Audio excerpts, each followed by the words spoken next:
আপনাকে ভালোবাসতে আমার আপনার সাথে যোগাযোগ রাখার প্রয়োজন নেই। আপনিও জানেন যোগাযোগ তো একবার না বহুবার বন্ধ হয়েছে, বহুদিনের জন্য। ভালো তো আমি আপনাকে সেদিনও বেসেছি। থাক না যোগাযোগ বন্ধ, থাক না কিছু কথা। কিছু কথা আল্লাহ জানুক, কিছুটা কি বুঝ জানুক, বাকিটা আমি। আর আমার নির্ঘুম রাতের মাঝে সীমাবদ্ধ থাকুক।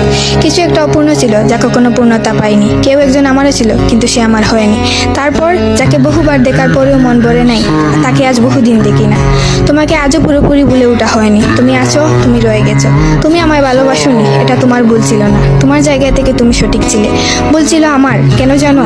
বিনা অনুমতিতে তোমাকে ভালোবেসেছি। তোমাকে না জানিয়ে সহস্রাধিক স্বপ্ন বুনেছি। ভেবেই নিয়েছি তুমি আমার। এক প্রকার ধরেই নিয়েছিলাম তুমি কখনোই আমাকে ফেরাবে না। মনে করেছিলাম বাকিটা জীবন তুমি শুধুই আমার। এসব কিছুই বলছিল, সব কিছু বলছিল। আরো বলছিল কি জানো? আমি বোধহয় জানতাম তুমি ঘৃণা করতে পারো না, তুমি অবহেলা করতে জানো না, তুমি তুচ্ছ তাচ্ছিল্য করতে জানো না, তুমি অসহায় করে দিতে জানো না, তুমি অপমানের সুরে কথা বলতে জানো না। কিন্তু এসবের কোনো কিছুই তোমারও জানা ছিল না, কিংবা কোনো কিছুই যে তুমি করতে পারো না তা কিন্তু নয়। সব কিছুই তুমি পারো। পুরো চিন্তা ভাবনাই ছিল ভুল। যে আমি ভেবেছিলাম তুমি ঠিক তার উল্টো দিকেই ছিলে।